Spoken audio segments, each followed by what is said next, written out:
With the death of President McKinley, Theodore Roosevelt, not exactly 43, turned into the most youthful president in the country's set of experiences.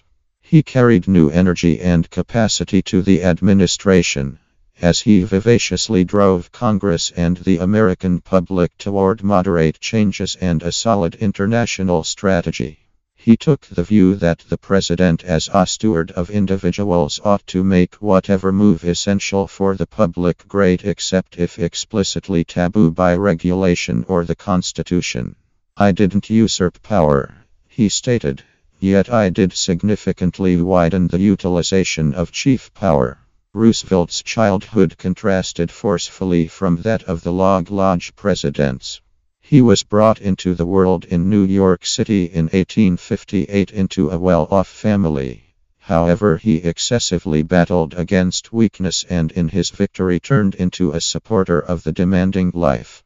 In 1884, his most memorable spouse, Lee Roosevelt, and his mom passed on around the same time. Roosevelt spent a large part of the following 2 years on his farm in the barren wilderness of Dakota Domain.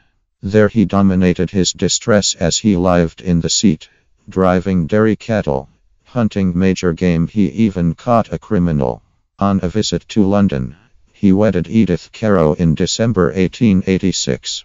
During the Spanish-American conflict, Roosevelt was lieutenant colonel of the Harsh Rider Regiment, which he drove on a charge at the Clash of San Juan. He was one of the most prominent legends of the conflict. Manager Tom Platt, requiring a legend to distract from outrages in New York State, acknowledged Roosevelt as the conservative possibility for lead representative in 1898. Roosevelt won and presented with distinction. As president, Roosevelt held the ideal that the public authority ought to be the extraordinary mediator of the clashing financial powers in the country, particularly among capital and work, ensuring equity to each and apportioning favors to none. Roosevelt arose breathtakingly as a trust buster, by constraining the disintegration of an extraordinary railroad mix in the Northwest.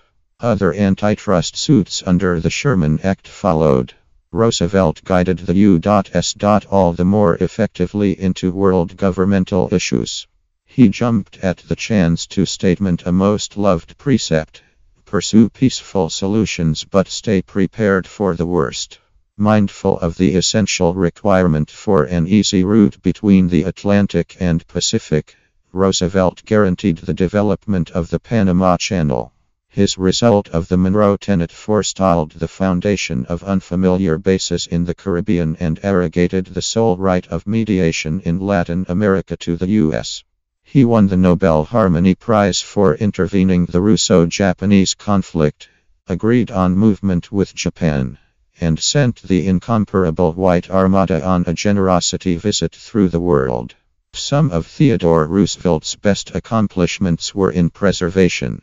He added colossally to the public woods in the West, saved lands for public use, and cultivated extraordinary water system projects.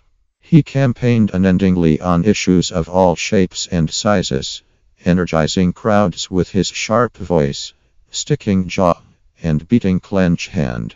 The existence of difficult undertaking was an unquestionable requirement for people around him, as he frolicked with his 5 more youthful kids and drove ministers on climbs through Rockbrook Park in Washington, D.C. Leaving the administration in 1909, Roosevelt went on an African safari, then bounced once more into legislative issues. In 1912 he ran for president on an ever-evolving ticket. To correspondents he once commented that he felt as fit as a bull moose, the name of his new party, while crusading in Milwaukee. He was shot in the chest by a fan. Roosevelt before long recuperated, yet his words around then would have been pertinent at the hour of his passing in 1919. No man has had a more joyful life than I have had, a more joyful existence inside and out.